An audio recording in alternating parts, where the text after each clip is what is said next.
নমস্কার, news pole বাংলায় স্বাগত। আমি স্নেহা রয়েছি আপনাদের সঙ্গে। শুরু করছি 10-এর 10 দিক। বিদ্যাসাগর সেতুতে চলছে মেরামতি। স্বাভাবিক কারণেই বন্ধ করে রাখা হয়েছে সেতু। ঘুরপথে যাতায়াত করার ফলে সময় আর যানজট দুটোই বেড়ে চলেছে। বর্ষা বিদায় নেওয়ার আগে শেষ কামড়। আজও হালকা থেকে মাঝারি বৃষ্টির আশঙ্কা রয়েছে। রবিবারের পর থেকে বর্ষার বিদায় নেওয়ার পালা শুরু হবে।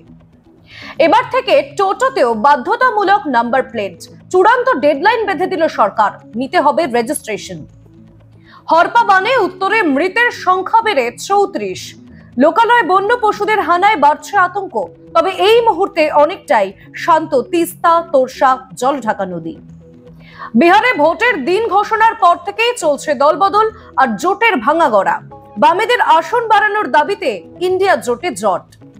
শেষ হয়েছে রাম মন্দির তৈরির কাজ। আগামী 25শে নভেম্বর ধ্বজা তুলবেন প্রধানমন্ত্রী। বোরখা পরলেই 2.6 লক্ষ টাকা জরিমানা। ইতালিতে আইন আনছে মেলেনি সরকার। ইসলামী বিচ্ছিন্নতাবাদ রুখতে এই পদক্ষেপ বলে জানানো হয়েছে। ট্রাম্পের নোবেল আশায় জল।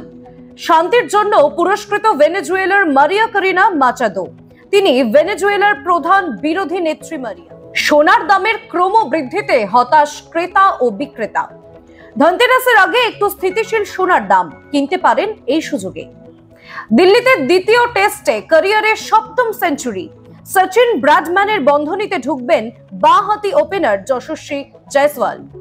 10-এর 10 দিক এখন এই পর্যন্তই। সমস্ত খবর ও আপডেট পেতে অবশ্যই চোখ রাখুন নিউজ পোল বাংলায়। নিউজ পোল বাংলা, খবর বিশ্বজুড়ে।